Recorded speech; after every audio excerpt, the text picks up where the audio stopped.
অনেকেই অভিযোগ করেন রোজা রাখলেই মেজাজ চিনচেনা হয়ে যায়, ছোট কথায় রাগ উঠে যায়, কেউ কেউ গালি দিয়ে ফেলেন। অনেকে ধরে নেয় এটা হতে পারে শয়তানের ফর্মুলা, রোজা হালকা করার কৌশল। যদি আপনারও এমন হয় তাহলে ভিডিওটা শেষ পর্যন্ত দেখুন। এটা অনেকেরই হয়। রোজা রাখলে চেনচেনা, জিদজিদে, বিরক্ত লাগা, এগুলোর পেছনে কয়েকটা কারণ থাকে। যেমন শরীর মস্তিষ্কের স্বাভাবিক রিয়াকশন, আর কিছুটা শয়তানের বিশেষ ধোঁকাও হয়ে থাকে। আমি সহজ করে বলছি, সারাদিন না খেলে রক্তে গ্লুকোজ কমে যায়। গ্লুকোজ কমলে মাথা ভার লাগে, অস্থির লাগে, রাগ বেড়ে যায়, মন খিটখিটে হয়। এটা শরীরের স্বাভাবিক রিয়াকশন। বিশেষ করে যদি আপনি আগে নিয়মিত চা, পান, সিগারেট, চিনি, ভাত বেশি খেতেন, তাহলে প্রথম দিকে বেশি লাগে। এটা আস্তে আস্তে কিছুটা স্বাভাবিক হয়।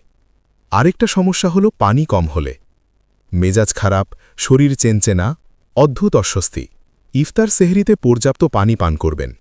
আরও একটা বড় সমস্যা হল রোজায় অনেকের ঘুমের রুটিন নষ্ট হয়। ঘুম কম হলে মানুষের মেজাজ স্বাভাবিকভাবেই খিটখিটে হয়। তাই ঘুম পুরা করার চেষ্টা করবেন। আরেকটা হলো মানসিক কারণ। কখনো কখনো আমরা নিজের অজান্তেই ভাবি আজ রোজা, আজ কষ্ট হবে।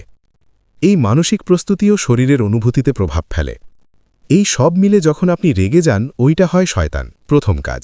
দ্বিতীয় যে আক্রমণটি করে, শয়তান চায় আপনি দুটা জিনিস বিশ্বাস করুন। ১, তোমার রোজা নষ্ট। ২, তুমি খারাপ মানুষ, আল্লাহ তোমাকে চান না। এই দুটা চিন্তা যদি ঢুকে যায়, তখন মানুষ ভেঙে পড়ে। তাই ভেঙে না পড়ে ধীরে গভীর শ্বাস নিয়ে দোয়া পড়ুন। আউযুবিল্লাহি মিনাশ শাইতানির রাজিম। অর্থ, আমি শয়তানের প্রতিরোধকারী অপকর্ম থেকে আল্লাহর কাছে আশ্রয় চাই। আর এই দোয়াটি, আল্লাহুম্মা ইন্নী আউযুবিকা মিন হামাযারাতিশ শায়াতিন ওয়া আউযুবিকা রাব্বানা আনা ইয়াহদুরুন। অর্থ, হে আল্লাহ, আমি শয়তানদের ফিসফিস করা এবং উপস্থিত হওয়ার চেষ্টা থেকে তোর আশ্রয় চাই। একটা কথা বলি, রাগের মুহূর্তে মাথা কাজ করে না। অনেক মানুষ রাগে এমন কথা বলে ফেলে যা সে বিশ্বাস করে না।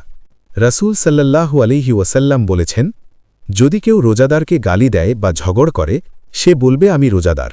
এর মানে রাগ আসবেই। না এলে এই নির্দেশ দরকার হতো না। রোজা মানুষকে খারাপ বানানোর জন্য না, রোজা হলো সবর শেখানোর ট্রেনিং। যদি রাগ বাড়ে, বুঝতে হবে শরীর কষ্ট পাচ্ছে, কিন্তু আত্মা ধৈর্য শিখছে।